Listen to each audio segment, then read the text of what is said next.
सत्यव्रत नाम के एक राजा राज करते थे। वह प्रतिदिन पूजा पाठ किया करते थे। उनके पास किसी भी चीज की कमी नहीं थी। दौलत से लेकर हर प्रकार की सुविधाओं से समृद्ध थे। हालांकि इसके बावजूद भी राजा की एक अभिलाषा थी। दरअसल राजा सत्यव्रत को किसी प्रकार से स्वर्गलोक जाने की इच्छा थी। वह अपने जीवन काल में कम से कम एक बार स्वर्गलोक के सौंदर्य को देखना चाहते थे, लेकिन उन्हें इसका मार्ग नहीं पता था। इधर दूसरी तरफ ऋषि विश्वामित्र अपनी तपस्या के लिए घर से बाहर निकले। चलते चलते वह अपनी कुटिया से काफी आगे चले गए। काफी समय बीत गया लेकिन वह नहीं लौटे। इस कारण उनका परिवार भूख प्यास से तड़प रहा था। राजा सत्यव्रत को जब यह बात पता चली तो उन्होंने ऋषि विश्वामित्र के परिवार का पालन पोषण की जिम्मेदारी ले ली। कुछ समय बाद जब मुनिवर लौटे तो अपने परिवार को कुशल देख काफी प्रसन्न हुए। उन्होंने पूछा कि उनकी अनुपस्थिति में किसने उनकी देखभाल की। इस पर ऋषि विश्वामित्र के परिवार ने उन्हें बताया कि राजा ने उनके पालन पोषण की जिम्मेदारी उठाई थी। यह सुनकर ऋषि विश्वामित्र तुरंत महल पहुंचे और राजा से मुलाकात की।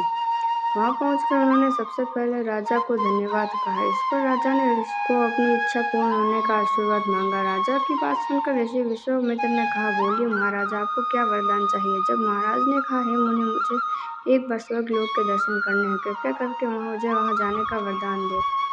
राजा की प्रार्थना सुनकर ऋषि विश्वामित्र ने एक ऐसा रास्ता बनाया जो स्वर्गलोक की ओर जाता था। यह देखकर राजा सत्यव्रत बहुत खुश हुए। वह तुरंत उस रास्ते पर चल पड़े और स्वर्गलोक पहुंच गए। यहाँ पहुंचते ही इंद्रदेव ने उन्हें नीचे धक्का दे दिया, जिसके कारण वो सीधे धरती पर जा गिरे। राजा ने सत्यव्रत ने तुरंत सारी घटना ऋषि विश्वामित्र को बताई। राजा की बात सुनकर ऋषि विश्वामित्र गुस्से से आग बबूला हो उठे। उन्होंने तुरंत सभी देवताओं से इस बारे में बात की और समस्या का हल निकाला, जिसके बाद राजा के लिए एक नया स्वर्गलोक बनाया गया। नए स्वर्गलोक को पृथ्वी और देवताओं के स्वर्गलोक के बीच स्थापित किया गया ताकि किसी को परेशानी न हो।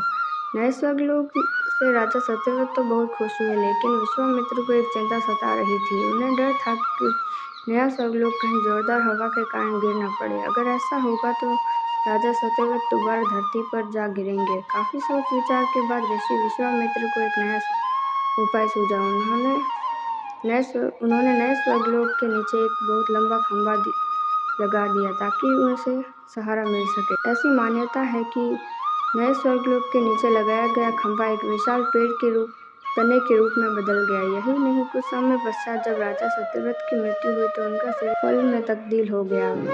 सभी से इस खंभे को नारियल का पेड़ कहा जाने लगा, जबकि राजा का सिर नारियल के रूप में जाना गया। यही कारण है कि नारियल का पेड़ इतना लंबा होता है।